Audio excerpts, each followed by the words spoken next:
Okay, so this is a rare second simple summary assignment for the same week. But, we've got a lot of content to squeeze into 5 weeks. And so I'm just going to have to knock this out as best I can. This is an attempt to take an extremely complicated, expensive, deadly, bloody, gigantic world war and compress it into a few minutes. So, after World War I ended, the United States had a long period of what's called isolationism, which is basically, leave me alone. We don't want to be involved in all your foreign stuff. And that's understandable. The problem with that is when the United States steps away, that means that there's no leadership coming from the United States. One of the countries that was defeated in World War I was Germany. And they went through some tough times in the 1920s and even before the Great Depression started, because they had to pay, essentially, for World War I. They had to pay what were called reparations. They had a very fragile, weak democratic government, lower D democratic, it's not about parties, and, a government made up of elected people. But when things went bad, the people of Germany, who were just suffering, started listening to their radical politicians. And their radical politicians were called the National Socialist Party, which gets shortened to Nazi. And the leader of the National Socialist Party was a man named Adolf Hitler, who I'm sure you've heard this name. And he came to power in 1933. The same year that FDR became president, and he immediately set about trying to restore German pride. And the other nations of Europe were concerned because traditionally Germany is the country to start the wars, and they would again. For several years, the British and the French, the two great continental powers, tried to pretend that Germany wasn't a threat, and when of course they were. And Roosevelt understood what Hitler was right away. But isolationist sentiment was still strong, and he had been elected to fix the Great Depression, to fix things in the United States, not to, lead the United States into another war. And so his hands were relatively tied as well. Still, gradually, Americans began to understand the threat that Hitler posed.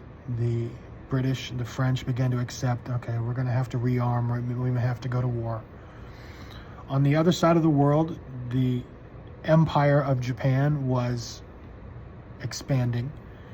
And after a war began with China, they started planning a war of expansion themselves, and it was going to be the Japanese essentially against the United States in the Pacific. World War I began in 1939 in Europe. The United States was not involved. It was initially between Germany and against several nations, honestly, because they invaded Poland, and the British wanted to help Poland. Then in 1940, Germany invaded France and really shockingly took over France very quickly. That's one of the things that helped Americans understand, like, these people could conquer the world. And so finally the United States began to rearm itself as well. The Congress appropriated money at Roosevelt's request to increase the size of the Army and the Navy and that sort of thing. Increase the size of the Air Force, which wasn't separate then, it was part of the Army. But we stayed out of the war as long as we could. Then on December 7th, 1941, the Empire of Japan surprise attacked us. Surprise attacked the United States at Pearl Harbor, which is in Hawaii.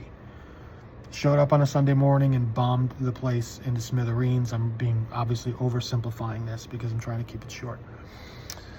The United States declared war on Japan the next day.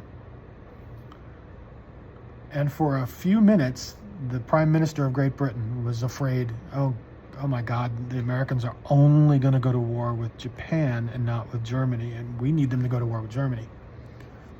Which by this point, by the way, had invaded the Russians as well. They were fighting everybody, basically, in Europe. And that's how strong they were, unfortunately. The other thing that the Germans were doing, and nobody knew this at the time, was that they were rounding up any of the Jews that they could find in Europe and locking them in concentration camps and putting them to work and then killing them. Eventually, it was discovered that the Nazis under Hitler had murdered more than 6 million Jews during the war. And there were rumors of this, but nobody quite understood it until the war was over and those concentration camps had been liberated by American or British or Russian troops. So Adolf Hitler was not known for keeping his word, but he had been allies with Japan, and he did not understand the United States. He thought the United States was a weak country filled with a bunch of, soft, rich people who, he just didn't understand it. He'd never been to America. He didn't understand its economic or military potential. And so Germany declared war on the United States because Hitler's like, yeah, why not? I don't mean to make it sound that casual, but he obviously didn't put a lot of thought into it because he didn't understand the United States. On the morning that this happened, the Prime Minister of Great Britain, Winston Churchill, a great man, is how can I put this? Is responsible as any one person for saving Western civilization from the tyranny of the Nazis, was Winston Churchill. But when he heard that Germany had declared war on the United States, he was thankful. And don't misunderstand, he's not glad that America has to go to war, but he was thankful because he wrote in his book later on, I understood at that moment that we were going to be okay because America was in the war now. He understood at that moment Britain would live, England would survive, because Hitler in his foolishness had brought the great American colossus into the war. And it took a long time. It wasn't easy. The United States was not ready to fight. But gradually, the Army got bigger, better. The Navy got bigger and better. The big automobile plants in the United States stopped making Fords and started making tanks and planes. The same for the General Motors and Chrysler plants. You couldn't buy a new car anymore. For 4 years, car plants were making tanks and planes and things for the war effort. The American people had to suffer. They had to have rations. You couldn't just do what you wanted. The whole thing was about a giant war effort. This wasn't like a thing off to the side. This consumed American society. You watched a lot of, if you've ever seen the movie League of Their Own, you probably don't know what that is, but it's about how women's baseball became very popular because the men were off fighting in the war. Or would go and come back. And so, the whole thing was about winning this war. It was the biggest, bloodiest, and most expensive war in history. And it wasn't about like, oh, we're going to get some oil or something small or tacky. This was about preserving freedom in the world. And it was Franklin Roosevelt, for all of his faults, and I could point out a lot, led the United States through that. And so he was reelected not only in 1936, but he was reelected in 1940 to a third term. He was the only person ever elected to a third term. And then in 1944, in the middle of the war, he was elected again to a fourth term. He is the all-time heavyweight champion of presidential politics. And nobody else will ever be elected because it is now illegal to run for a third term. It's against the Constitution.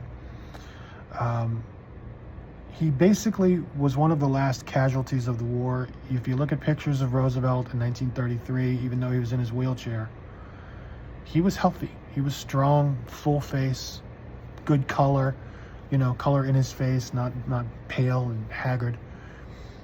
And serving as president is a hard job. And he was president for 12 years, and it showed on his face.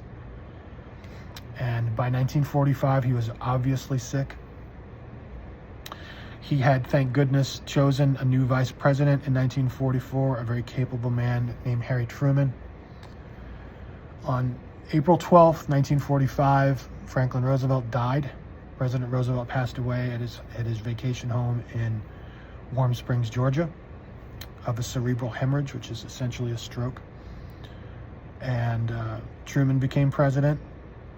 A few weeks after that, after a long, bloody war, which I haven't even had the chance to talk about the different wars in Africa or in Italy, the D-Day invasion in France, driving across France into Germany, the Lend-Lease efforts to resupply our allies in Russia who were also fighting against Hitler.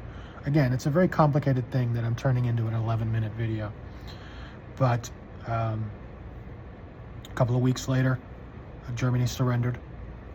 Later that year, we dropped an atomic bomb, the first nuclear weapon ever used, on Japan, 2 of them actually, and Japan surrendered. And that was the end of World War II. And so I'll cut it short here. It's a very condensed version of this. Write this out in your own words. Don't AI this thing. Make sure you use the assigned format to turn it in with the questions and answers, cover page, etc. And we'll go from there. All right.